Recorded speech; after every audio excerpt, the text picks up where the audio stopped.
Hello दोस्तों, बहुत बहुत स्वागत है आप सभी लोगों का। जय हिंद। मैं आज वीडियो बनाने वाला नहीं था, लेकिन पहली बार वीडियो बना रहा हूँ। अभी तक मैं शॉर्ट्स अपलोड करता था ताकि आप लोग को इन्फॉर्मेशन मिलती रहे।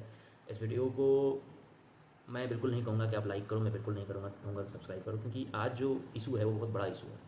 एसएससी सीजीएल 2025 की परीक्षा चल रही है। एसएससी सीजीएल 2025 के पेपर जो है वो हो रहा है, एग्जाम हो रहा है। उस एग्ज़ाम में अभी एक वीडियो आया जिसमें बच्चे का 19 सितंबर को पेपर था, और 19 सितंबर को पेपर देने के बाद उसने वीडियो में बता रखा है कि सिस्टम फेलियर या जो भी उसके साथ हुआ है उसकी वजह से वो आत्महत्या कर रहा है। और सुनने में ऐसा है कि वो उसने उस कोशिश कर भी ली और शायद हॉस्पिटल में है। ये न्यूज़ पुख्ता नहीं है, लेकिन शायद ऐसा है।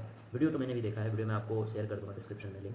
सबसे पहले जो लोग तैयारी कर रहे हैं मैं उनसे हाथ जोड़ कर रिक्वेस्ट करता हूँ, प्लीज़ ये कदम मत उठाइए, क्योंकि इस कदम को उठाने के पीछे आपका कोई फ़ायदा नहीं होने वाला है। अगर आप अभी तक नुकसान झेल रहे हैं, आप अभी तक सिलेक्शन नहीं ले पाए हैं, तो इससे भी बड़ा नुकसान आपको यही होगा कि सारे लोग, आप आत्महत्या करके चले गए, आपके माँ बाप आपके पीछे, आपने पूरी दुनिया छोड़ दी। पूरी दुनिया आप जानते हो, दो ही लोग होते हैं, माँ बाप। और अगर भाई बहन है तो ठीक है, कोई बात नहीं, लेकिन दो ही लोग होते हैं। आपने उनको इस कंडीशन में छोड़ के चले गए आप कि लोगों को सोचने पर मजबूर कर दिया आपने। लोग तरह तरह की बातें करते हैं। आप तो चले गए, आपका जीवन समाप्त हो गया। अब उन माँ बाप का क्या होगा जिन्हें बहुत सारे सपने पाल रखे हैं। तो दूसरे की, सबसे पहले तो आपको ये कदम नहीं उठाना है। और दूसरी बात, दूसरे की गलती के कारण तो बिल्कुल नहीं उठाना है। गलती आपने नहीं की है, आपको पता है कि आपने टेबल पे बैठ के पूरे साल मेहनत की है।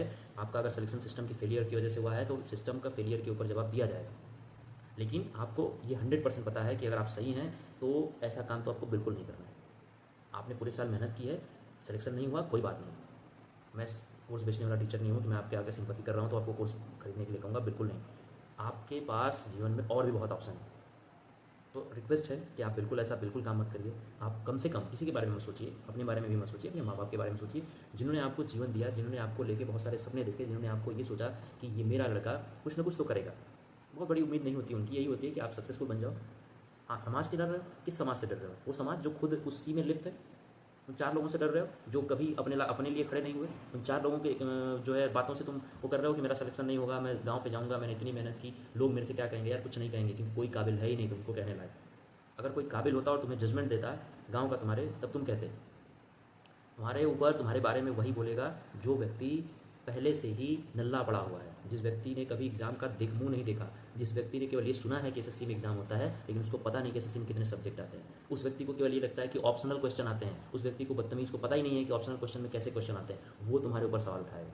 तो सिस्टम के फेलियर की वजह से तुम्हारे साथ अगर गलत हुआ है तो उसको तुम जीवन देके अपने बराबर मत करो, बिल्कुल नहीं। आपसे रिक्वेस्ट है।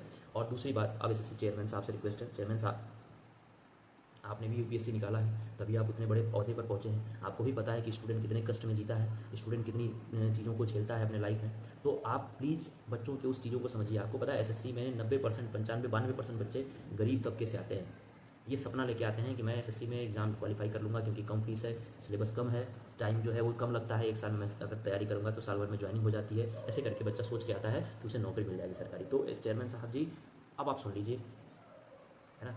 अब आप सुन लीजिए प्लीज़, क्योंकि आपको अगर दुख पता है स्टूडेंट का, आप भी एग्ज़ाम देके पहुँचे हैं वहाँ, तो आपको पता है अगर दुख, तो ये भी पता होगा कि कितनी तकलीफ़ होती है जब एग्ज़ाम नहीं निकलता है सारी मेहनत करने के बाद, और वो भी आपकी गलती ना हो। तो मैं आपसे भी रिक्वेस्ट करना चाहूँगा, और जितने लोग एग्ज़ाम में अपीयर हुए हैं या जिनका आगे एग्ज़ाम है, मैं उनसे भी रिक्वेस्ट करना चाहूँगा कि बिल्कुल भी ऐसा कदम ना उठाएँ जिससे कुछ बनेगा नहीं, बिगड़ बर जरूर जाएगा। आज हम वीडियो बना रहे हैं, हमारे जो अध्यापक हैं वो लोग वीडियो बना रहे हैं, वो तुम्हारे साथ दिखेंगे, कल के दिन झेलना तुम्हारे माँ बाप को है। तुम तो चले जाओगे, उनका कौन देखेगा? उन्होंने तुमको इसी उम्मीद से पाल पोस के इतना बड़ा किया है, इतना ऊपर। मैं कह रहा हूँ ना, 25 साल तो होगा ही तुम्हारी उम्र। 25 साल तुमको खिलाया पिलाया, 25 साल तुमको पाला, और उसका कुछ नहीं। 25 साल में तुम बस केवल अपना देख रहे हो कि नहीं, मेरा एग्जाम नहीं निकला, मैं क्या करूँगा? ऐसी चीज़ें बिल्कुल नहीं करनी है। एटलीस्ट उनके बारे में सोचो। अगर नहीं एग्जाम निकला तो आप बहुत योग्य हो, आप बहुत लायक हो, आप कुछ ना कुछ करोगे और बहुत अच्छा करोगे। सिस्टम से आप नहीं लड़ सकते, ये आपके हाथ में नहीं है, सबको पता है। लेकिन एटलीस्ट आपका जीवन आपके हाथ में है। आपने तैयारी की, बहुत अच्छी बात है। आपके 26 साल, 25 साल, 27 साल या 23 साल या 22 साल तक माँ ने किया ना, बाप ने किया ना, यार उसको, उनको ऐसा मत दो, ठीक है? बढ़िया से तैयारी करो। जिनका आगे एग्जाम है वो बिल्कुल भी ऐसा काम नहीं करेगा। Thank you so much, bye bye, जय हिंद, ख्याल रखिए अपना।